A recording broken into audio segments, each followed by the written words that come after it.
Hello,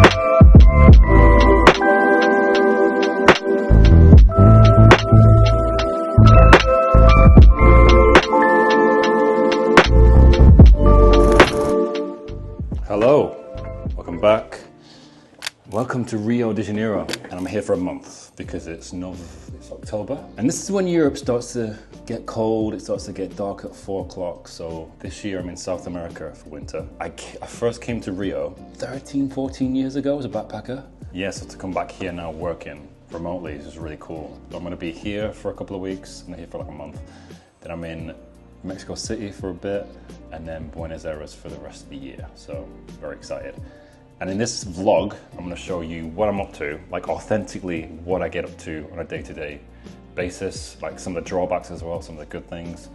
I want to show you what I'm up to for work as well. So I'm working as a software engineer and some of the projects I'm on, and also just like life in Rio. All right, but first, let me show you where I'm staying. This is the place. So it is a studio it's got a really cool little workstation here. The internet is insanely quick. It's like 500 Mbps, and it's the bed. It's got a little balcony, which is really cool. I'll show you the view of that later. For me, it's like a balcony, coffee machine, I'm good.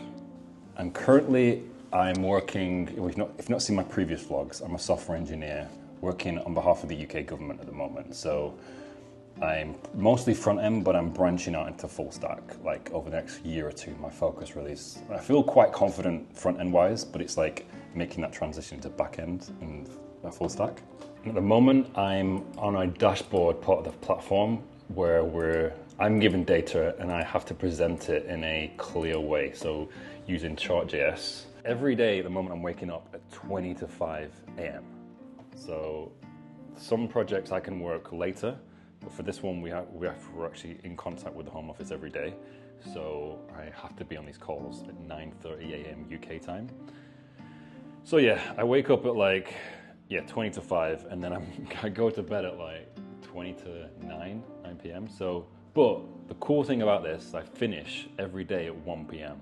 So I can go to Copacabana, Ipanema Beach. The first time I finished, it was just so surreal, because every day I've got my UK laptop and I'm looking at the time, it says 5 p.m.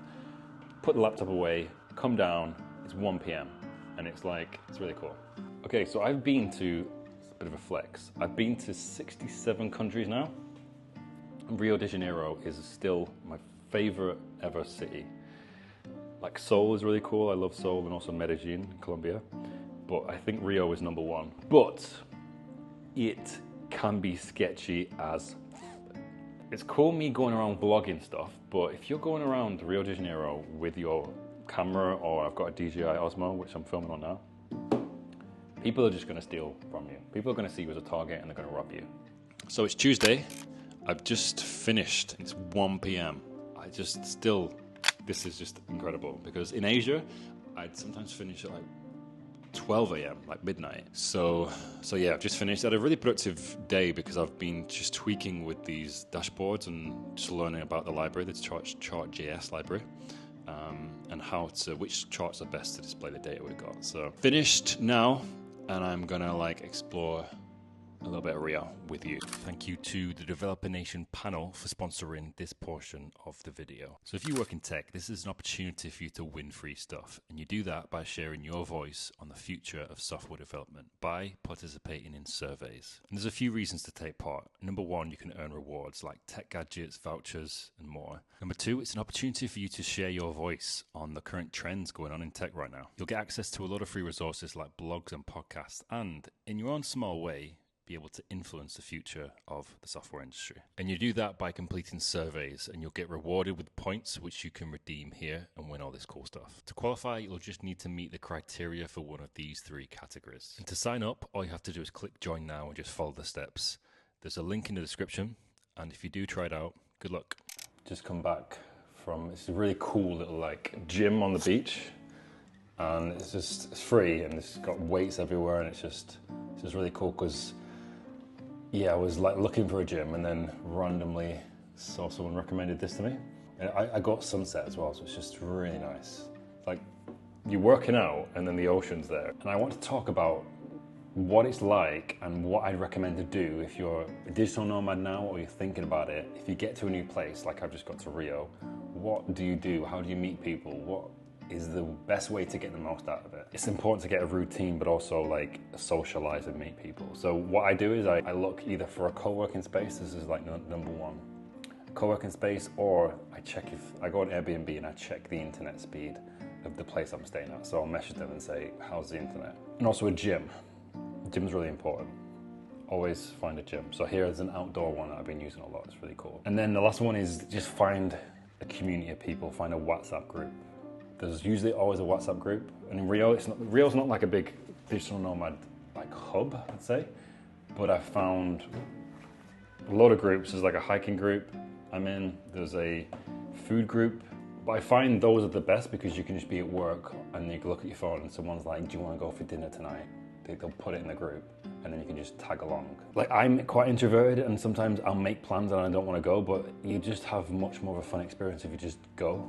And yesterday I went for this food, like there's a WhatsApp group for foodies basically, and they go to different restaurants. I went along and then this guy turned up, a Brazilian guy, and it was really cool. So it was me and him.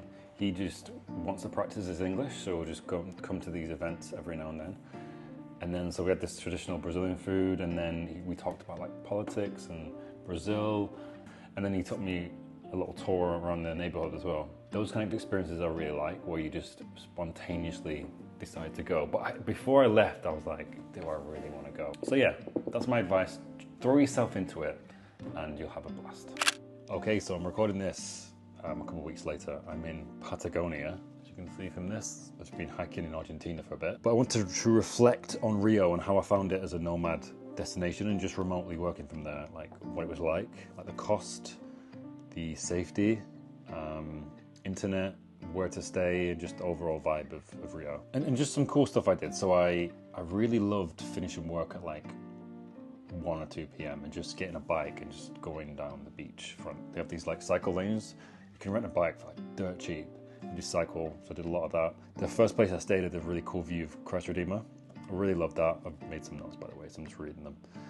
I saw flamenco play, that was really cool. Went hang gliding, that was really, really fun actually. If you go to Rio, definitely do hang gliding. And on the digital nomad front, I just don't think it's gonna be a nomad hub for the foreseeable future because it's just got an edgy vibe.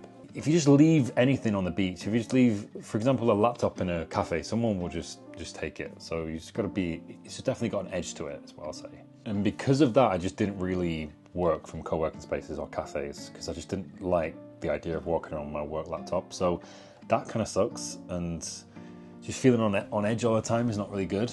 In terms of cost, I wouldn't say it's cheap. I'd say it's like comparable with a cheaper European city. The south of Rio is just safe because it's just a massive police presence. I stayed in Botafogo in a little bit further north, and there just wasn't as much police. Basically, all the foreigners and the digital nomads stay in Leblon.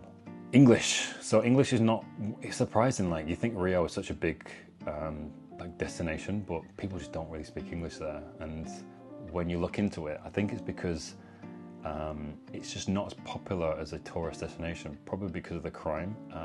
Compared to somewhere like Thailand, where everyone speaks, a lot of Thais speak English, or they're just used to foreigners, so there's more English spoken. In Brazil, there's just less of a need really to speak English. So even in Copacabana Beach and stuff in Ipanema, there's just not a lot of English, is what I found. So yeah, learning a bit of Portuguese will be helpful. And also one of my favorite things was the outdoor gyms. So in Ipanema, there's a gym at the end of the beach. It's so cool. You have these like Fred Flintstone like kind of like weights, which at the end of it, I was like, these are probably not safe because if it landed on your foot, then you're screwed. But don't have to pay for a gym. Just go to these outdoor ones. And that was Rio. And so if you like the video, engage with it, like and comment and subscribe to the channel. It basically motivates me to make more videos like this. And I'm going to be in Argentina for the rest of the year, so Buenos Aires. I will see you in the next one. Peace.